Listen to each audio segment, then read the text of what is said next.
Hello అందరికీ ఈకేఎల్ 11వ సీజన్లోని అన్ని league మ్యాచ్లు అయిపోయాయి. ప్లే ఆఫ్స్కి 6 టీమ్స్ క్వాలిఫై అయ్యాయి. దాదాపు 132 లీగ్ మ్యాచ్ల తర్వాత, అద్భుతమైన ఎన్నో మ్యాచ్ల తర్వాత బెస్ట్ పర్ఫార్మెన్స్ చేసిన 6 టీమ్స్ ప్లే ఆఫ్స్కి క్వాలిఫై అయ్యాయి. అయితే ఇప్పుడు ఈ వీడియోలో ప్లే ఆఫ్స్కి క్వాలిఫై అయిన టీమ్స్ ఏవేవో, అలాగే ప్లే ఆఫ్స్ మ్యాచ్లు షెడ్యూల్ ఎలా ఉంటుందో, ఆ ఫార్మాట్ ఎలా ఉంటుందో ఇప్పుడు ఈ వీడియోలో క్లియర్గా తెలుసుకుందాం. అలాగే క్వార్టర్ ఫైనల్ మ్యాచ్లు, సెమీఫైనల్ మ్యాచ్లు ఎలా జరగనున్నాయి, ఎక్కడ జరగనున్నాయి, ఏ రోజున జరగనున్నాయి, అలాగే ఫైనల్ మ్యాచ్ ఏ రోజున జరుగుతుంది, ఏ ఫార్మాట్ లో జరుగుతుంది అన్న విషయాలు అన్ని ఈ వీడియోలో డీటెయిల్ గా అనాలిసిస్ చేసి తెలుసుకుందాం. సో ఫ్రెండ్స్, వీడియో చాలా ఇంట్రెస్టింగ్ గా ఉండబోతోంది. ఎక్కడా స్కిప్ చేయకుండా లాస్ట్ వరకు చూడండి. అలాగే చాలా మంది వీడియోస్ చూస్తున్నారు కానీ సబ్స్క్రైబ్ మాత్రం చేయట్లేదు. మీరు చేసే ఈ చిన్న సపోర్ట్ మాకు ఎంతో మోటివేషన్ గా నెక్స్ట్ వీడియోస్ చేయడానికి ఉంటుంది. సో ప్లీజ్ ఛానల్ ని సబ్స్క్రైబ్ చేసి సపోర్ట్ చేయండి. ముందుగా ప్లే ఆఫ్స్ కి క్వాలిఫై అయిన టీమ్స్ ఏవేవో చూసుకున్నట్లయితే, ఈ సీజన్ లో పాయింట్స్ టేబుల్ లో హర్యానా స్టీలర్స్ జట్టు మొదటి స్థానంలో కొనసాగుతున్నారు. వాళ్ళు 22 మ్యాచ్లలో 16 విజయాలతో అగ్రస్థానంలో ఉన్నారు. అలాగే వాళ్ళు డైరెక్ట్ గా సెమీఫైనల్స్ కి క్వాలిఫై అయ్యారు. ఇక రెండవ స్థానంలో దబాంగ్ ఢిల్లీ కేసీ జట్టు అయితే ఉంది. వాళ్ళు ఈ సీజన్ లో 22 మ్యాచ్లలో 13 విజయాలతో రెండవ స్థానంలో కొనసాగుతున్నారు. వాళ్ళు కూడా డైరెక్ట్ గా సెమీఫైనల్స్ కి క్వాలిఫై అయ్యారు. ఇక మూడో స్థానంలో చూసుకున్నట్లయితే యూపీయోదాస్ జట్టు ఉంది. వాళ్ళు 22 మ్యాచ్లలో 13 విజయాలతో 79 పాయింట్లతో మూడో స్థానంలో కొనసాగుతున్నారు. నాలుగవ క్వాలిఫై అయిన జట్టు వచ్చేసి పట్నా పైరేట్స్. వాళ్ళు 22 మ్యాచ్లలో 13 విజయాలతో మొత్తంగా 77 పాయింట్లతో 4వ స్థానంలో ఉన్నారు. ఇక 5వ స్థానంలో క్వాలిఫై అయిన జట్టు అయితే యూ ముంబా.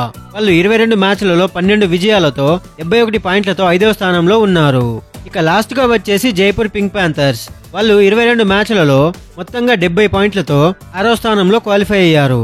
ఇక ప్లే ఆఫ్స్ ఫార్మాట్ మరియు మ్యాచ్ యొక్క డీటెయిల్స్ అన్ని చూసుకున్నట్లయితే, డిసెంబర్ 26వ తారీఖున 2 ఎలిమినేటర్ మ్యాచ్లు అయితే జరగనున్నాయి. అందులో ఫస్ట్ ఎలిమినేటర్ మ్యాచ్ లో యూపీయోదాస్ మరియు జైపూర్ పింక్ ప్యాంథర్స్ అయితే పోటీ పడుతున్నాయి. అందులో గెలిచిన జట్టు సెమీఫైనల్స్ లో ఆడనున్నాయి. ఇక ఎలిమినేటర్ రెండవ మ్యాచ్ లో పట్నా పైరేట్స్ మరియు యూ ముంబా జట్లు అయితే ఆడుతున్నాయి. ఇది కూడా డిసెంబర్ 26వ తారీఖున జరగనుంది. డిసెంబర్ 27వ తారీఖున సెమీఫైనల్స్ మ్యాచ్లు అయితే జరగనున్నాయి. మొదటి సెమీఫైనల్ మ్యాచ్ లో హర్యానా స్టీలర్స్ తో మొదటి ఎలిమినేటర్ లో గెలిచిన జట్టు ఆడనుంది.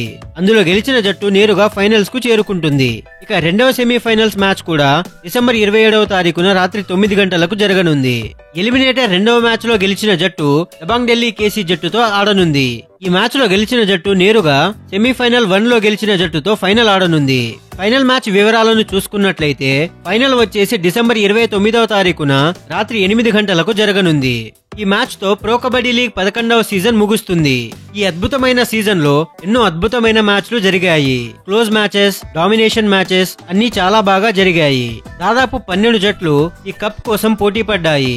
అందులో ఒక జట్టు మాత్రమే ఈ కప్ ను తీసుకెళ్తుంది. సో గైస్, ఈ అద్భుతమైన ప్రో కబడ్డీ లీగ్ 11వ సీజన్ లో ఏ జట్టు టైటిల్ గెలుస్తుందని మీరు అనుకుంటున్నారో కమెంట్ సెక్షన్ లో మీ అభిప్రాయాలను మాతో పంచుకోండి.